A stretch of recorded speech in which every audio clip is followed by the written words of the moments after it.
మీ పిల్లల భవిష్యత్తును దిశానిర్దేశం చేసే విద్యా మహోత్సవ్ Dream9 మీడియా ఆధ్వర్యంలో ఈ ఫిబ్రవరి 1న మన ఖమ్మంలో జరగనుంది.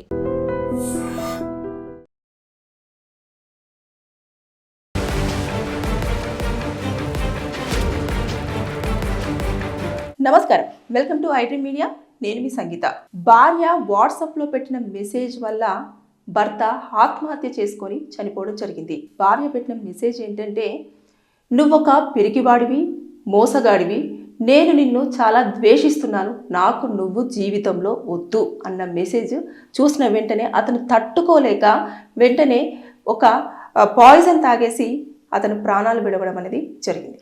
ఎందుకు జరిగింది అసలు అనేది పూర్తి వివరాల్లోకి వెళితే, ఇది ఉత్తరప్రదేశ్లో జరిగిన సంఘటన. వారిద్దరూ కూడా లవ్ చేసి పెళ్లి చేసుకోవడం జరిగింది. ఈ అబ్బాయి పేరు వచ్చేసి విక్రమ్ కేవాత్. ఇతనికి 25 సంవత్సరాలు, అమ్మాయి వచ్చేసి 21 ఇయర్స్ రియా. వీరిద్దరూ కూడా పెద్దలను ఎదిరించేసి వాళ్ళిద్దరు లవ్ చేసుకొని మరి పెళ్లి చేసుకున్నారు. పెళ్లి చేసుకున్న తర్వాత కొన్ని రోజుల వరకు బాగానే ఉన్నారు. పెళ్ళైన ఒక 4 నెలల్లోనే వాళ్ళిద్దరికి కూడా ఫుల్ గొడవలు రావడంతో వెంటనే ఆ అమ్మాయి రియా ఏం చేసిందంటే, 4 నెలల క్రితమే ఇంటికి వచ్చేసింది, పుట్టింటికి వచ్చేసిన తర్వాత నుంచి అతను ఎప్పుడు ఫోన్ చేసినా సరిగ్గా సమాధానం చెప్పకపోవడము, అదేవిధంగా అతని నెంబర్లు బ్లాక్ చేయడము, ఇలాంటివన్నీ చేస్తూ రావడంతో అతను చాలాసార్లు పలుమార్లు కూడా భార్యతో మాట్లాడడానికి ప్రయత్నం చేసినా సరే ఆవిడ పట్టించుకోకుండా బ్లాక్ చేసింది. ఇక తను మనస్తాపానికి గురైపోయి, నేను ఇంత ఇష్టపడి పెళ్లి చేసుకున్న అమ్మాయి నన్ను ఇంత ద్వేషిస్తుంది అని చెప్పేసి అనుకునే లోపు ఆవిడ వాట్సాప్ అనేది అన్బ్లాక్ చేసి ఒక మెసేజ్ పెట్టేసి మళ్ళీ బ్లాక్ చేయడం అనేది జరిగింది. దానిని తట్టుకోలేక ఇమీడియట్గా ఆ భర్త చనిపోయాడు. అయితే ఇలాంటి కేసులలో మనం చూస్తే లీగల్గా చాలా రకాల వెసులుబాట్స్ ఉన్నాయి. కాకపోతే ఇవి ఎవరు కూడా గ్రహించరు. ఎంతసేపు బ్రతికి వేస్ట్, అసలు నేను బ్రతికి ఉంటే వాళ్ళకి నా విలువ తెలియట్లేదు, నేను చనిపోతే విలువ తెలుస్తుంది అని చెప్పేసి చాలామంది ఒక తప్పుడు ఆలోచనలతో ప్రాణాలు అనేవి తీసుకుంటూ ఉంటారు. కానీ ఇలాంటి సందర్భంలో ఉండే రైట్స్ ఏంటంటే, ఎప్పుడైతే ఒక భార్య కానివ్వండి, భర్త కానివ్వండి, ఇరువులో ఎవరైనా పర్వాలేదు, వారు గనక వారి యొక్క వాట్సాప్ నెంబర్ బ్లాక్ చేయడము, అదేవిధంగా కాల్స్ లిఫ్ట్ చేయకుండా కట్ చేయడము, ఇలాంటివి చేస్తే అది మానసికంగా వారిని ఇబ్బంది పెడుతున్నట్టు కాబట్టి మెంటల్ హరాస్మెంట్ కిందికి రావడం అనేది జరుగుతుంది. ఇకపోతే దానిని కోర్టులో ప్రొడ్యూస్ చేయడానికి ఉంటుంది. ఎప్పుడైతే బ్లాక్ చేస్తారో, ఎప్పుడైతే మిమ్మల్ని కొన్ని మాటలు అంటారో అవన్నీ కూడా స్క్రీన్ షాట్స్ తీసుకొని విత్ నెంబర్ కనిపించేలాగా, కొంతమంది ఏం చేస్తారంటే, ఇప్పుడు వైఫ్ని పేరు ఏదో ఒక నిక్ నేమ్ తోటి సేవ్ చేసుకుంటారు కదా, అట్లా పేరు సేవ్ చేసుకోవద్దు, నెంబర్ కనిపించాలి. ఆ నెంబర్ ఎవరు యూజ్ చేస్తున్నారు అనేది తెలుస్తుంది. కాబట్టి ఎప్పుడైనా సరే నెంబర్ అనేది సేవ్ చేసుకుంటా నార్మల్ నెంబర్ తోటి ఆ మెసేజెస్ అన్నీ ఉండేలాగా స్క్రీన్ షాట్స్ తీసి పెట్టుకోవాలి. పెట్టుకున్న తర్వాత మీ యొక్క కన్వర్జేషన్ ఏం జరిగింది అనేది కూడా మీరు స్టోర్ చేసుకోవాలి. చేసుకున్న తర్వాత ఇవన్నీ కూడా ఏవైతే ఉంటాయో అవి తీసుకెళ్ళేసి, నా భార్య నాతో మాట్లాడడం లేదు, నా భార్య నన్ను ఎందుకో ద్వేషిస్తుంది, నాతో కలిసి ఉండలేకపోతుంది, ఎందుకో నాకు పూర్తిగా వివరాలు చెప్పకుండా నన్ను ఒక పిరికివాడిని లేదంటే చాతగాని వాడిని లాగా క్రియేట్ చేస్తుంది, నాకు కరెక్ట్ సమాధానం కావాలి, నాతో ఉండకపోవడానికి కారణాలు ఏంటి అని చెప్పేసి కనుక మీరు కోర్టులో మీరు ఒక పిటిషన్ దాఖలు చేసి మీరు కనుక అడిగినట్లయితే దానికి ఖచ్చితంగా ఆమె సమాధానం చెప్పాల్సి ఉంటుంది. అది నోటీస్ రూపేనా, ఆవిడ వచ్చేసి కోర్టుకే వచ్చి చెప్పాలి లేదంటే మీరు కోర్టులోనే అడగాలి అనేది కాదు. మీరు ఒక నోటీస్ సర్వ్ చేస్తారు కదా, దాంట్లోనే చాలా క్లియర్గా స్పష్టంగా ఉంటుంది. వితిన్ 13 or 45 డేస్లో కంపల్సరీగా ఆ అమ్మాయి ఆ ఒక నోటీస్కి ఇన్ఫర్మేషన్ ఇవ్వాల్సి ఉంటుంది, ఖచ్చితంగా రిప్లై ఇవ్వాలి. ఇవ్వని పక్షంలో అప్పుడు ఖచ్చితంగా ఏం చేయాలనేది కోర్టు డిసైడ్ చేస్తుంది. మీరు ఏ స్టెప్ తీసుకోవాలనేది కూడా డిపెండ్ అయి ఉంటుంది. అది డివోర్సా లేకపోతే మళ్ళీ కూర్చొని ఫ్యామిలీ కౌన్సిలింగా, ఇదంతా కూడా. ఎప్పుడైతే ఇలాంటి ప్రాబ్లం ఫేస్ చేస్తూ ఉంటారో చాలామందికి ఉంటుంది ఇది. కొన్ని సందర్భాలలో హస్బెండ్ కానీ వైఫ్ కానీ గొడవలు పడ్డారనుకో, పేర్లు మారిపోతూ ఉంటాయి ఫోన్లలో.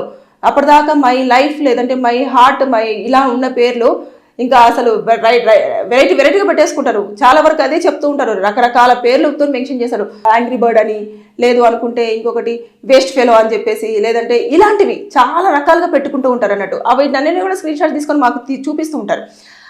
అలాంటి సందర్భాలలో ఏం చేయాలంటే, మీరు పోలీస్ స్టేషన్కి వెళ్ళేసి, ఇలా నా వైఫ్ నా మాట వినట్లేదు, ఇంటికే వెళ్ళిపోయింది, పుట్టింటికి రావట్లేదు, ఒక్కసారి వచ్చి మాట్లాడేలాగా మీరు చెయ్యండి, లేదంటే కౌన్సిలింగ్ కావాలి మాకు అని చెప్పేసి మీరు వెళ్ళినట్లయితే ఖచ్చితంగా పోలీసు వారు పిలిచి ఇద్దరికి కూడా కౌన్సిలింగ్ అనేది ఏర్పాటు చేస్తారు. ఇలా ఎందుకమ్మా ఇలా చేస్తున్నావు, మంచి ఫ్యామిలీ ఉండండి, కలిసి ఉండండి, లవ్ చేశారు, పెళ్లి చేసుకున్నారు, మీరు ఇద్దరు మేజర్స్, హ్యాపీగా కలిసి లీడ్ చేయండి, కష్టము బాధలు అవన్నీ ఉంటాయి కదా, అవన్నీ ఒప్పుకొని కదా మీరు పెళ్లి చేసుకున్నారనే యాంగిల్లో వారు చాలా వరకు వారికి ఒక కౌన్సిలింగ్ సెక్షన్ అనేది పెడతారు.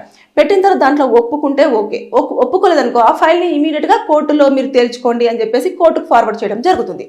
అయితే ఇవన్నీ కాకుండా వాళ్ళు ఏం చేస్తున్నారంటే తట్టుకోలేకపోతున్నారు. అరే ఇన్ని రోజుల వరకు నన్ను ఇంత లవ్ చేసిన పర్సన్, ఇన్ని రోజుల వరకు నా మెసేజ్ కానీ కాల్స్ కానీ అవాయిడ్ చేయని పర్సన్ ఒకేసారి ఎందుకు అవాయిడ్ చేస్తుంది, ఎందుకు వద్దంటుంది, ఎందుకు ఇలా చేస్తుంది అని చెప్పేసి చాలామంది ఆలోచన చేస్తూ ఉంటారు. కాకపోతే చాలామందికి తెలియని విషయం ఏంటంటే అప్పుడంటే ఇద్దరు సపరేట్ వేరే వేరే జానర్స్లో ఉంటారు, వేరే వేరే ఫ్యామిలీస్లలో ఉంటారు.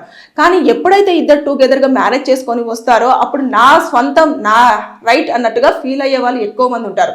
ఇకపోతే అబ్బాయిల ఇంటెన్షన్ ఏముంటుందంటే చాలా వరకు మేము కౌన్సిలింగ్ సెక్షన్లో కూర్చుంటాం కాబట్టి వారు ఏం చేస్తారంటే పెళ్ళైపోయిన తర్వాత అందరి ముందు మేము ఎవరు కూడా వేలు వెత్తి చూపించకుండా, ఎవరు మమ్మల్ని కించపరిచేలాగా మాట్లాడకుండా ఉండాలని కొంతమంది బాయ్స్ ఏం చేస్తారు, చాలా బాధ్యతగా వ్యవహరించాలన్న ప్రయత్నంలో వైఫే కదా ఉంటుంది, నన్ను అర్థం చేసుకుంటుంది, నన్ను అర్థం చేసుకుని నా లైఫ్లోకి వచ్చింది కదా అని చెప్పేసి గొడవలకు పోరు, ఆర్గ్యుమెంట్స్కి చేసుకోరు.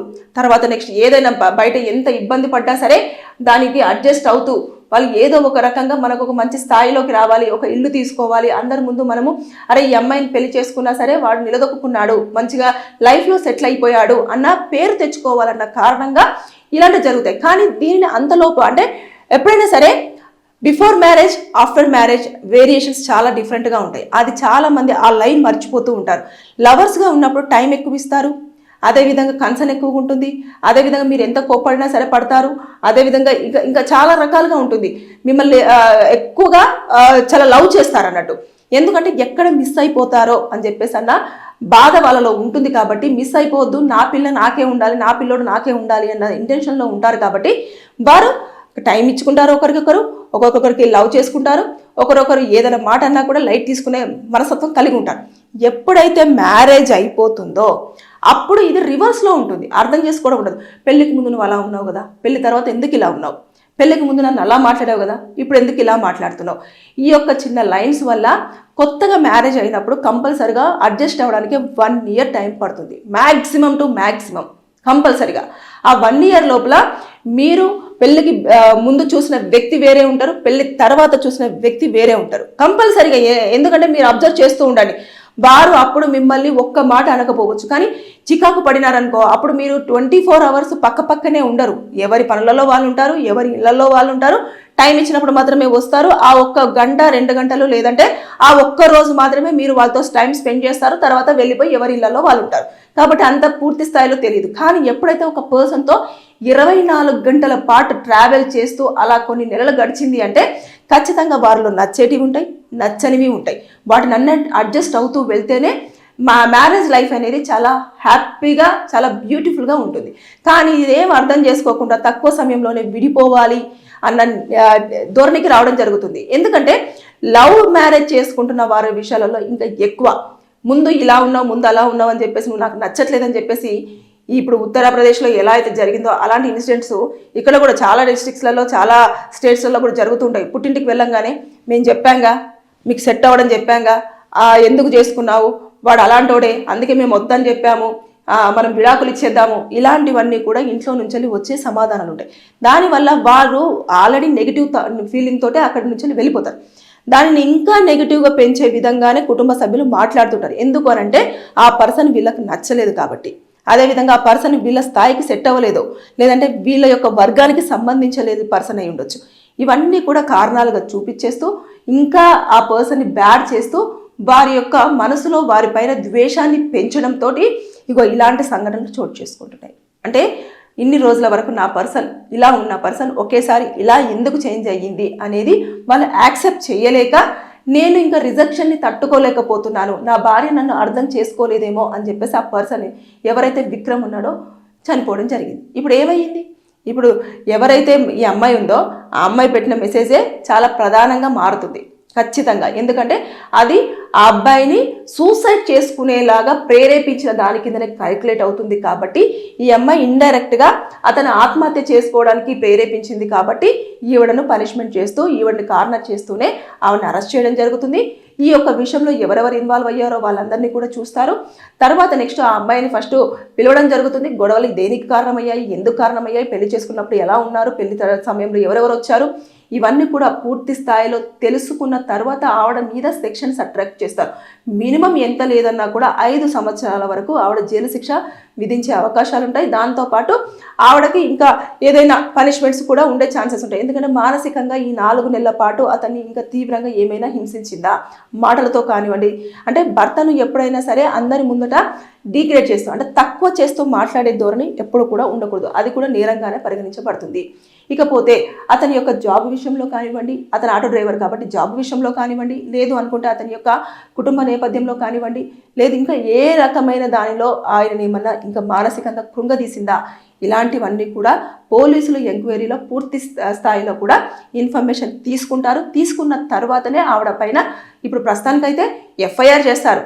చేసిన తర్వాత ఉన్న ఇన్ఫర్మేషన్ బట్టేసి తర్వాత నెక్స్ట్ ఈ మెసేజెస్, చాట్స్, కాల్స్, కన్వర్జేషన్ ఏంటి ఇవన్నీ కూడా బయటకు వస్తాయి. వచ్చిన తర్వాత అప్పుడు పనిష్మెంట్ ఏ విధంగా ఉంటుంది, ఎలా ఉంటుంది అనేది అక్కడ డిసైడ్ చేయడం అనేది జరుగుతుంది. ముందైతే వాళ్ళు తీసుకెళ్తారు, రిమైండ్ చేయడం అయితే పక్కా ఉండే ఛాన్సెస్ అయితే ఉన్నాయి. రీజన్ ఏంటంటే లాస్ట్ మెసేజ్ ఈమె దగ్గర నుంచే వెళ్ళింది.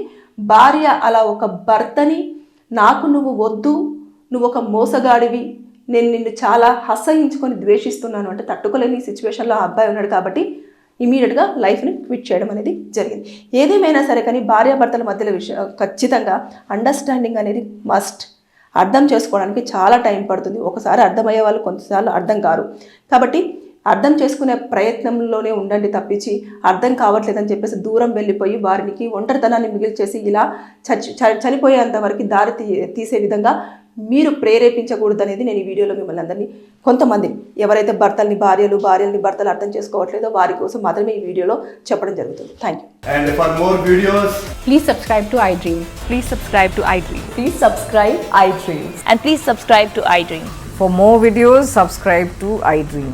please like, share and subscribe to the channel. Congratulations, iDream. Subscribe to iDream. Subscribe to iDream. So subscribe to iDream Media. iDream team andarki huge congratulations. Please subscribe iDream Media. Please subscribe to iDream. Subscribe iDream. Please subscribe to iDream. iDream అంటే నా కళల ఛానల్ను subscribe చేసుకున్న నోరు తిరుగుతలేదు, మీరైతే గంట గుర్తు కొట్టండి. For more such videos, please subscribe to iDream. Subscribe to iDream. Please subscribe to iDream. Please subscribe iDream Media. Please do subscribe to iDream. Please subscribe to iDream Media. For best entertainment and information, please subscribe iDream. And don't forget to subscribe to iDream.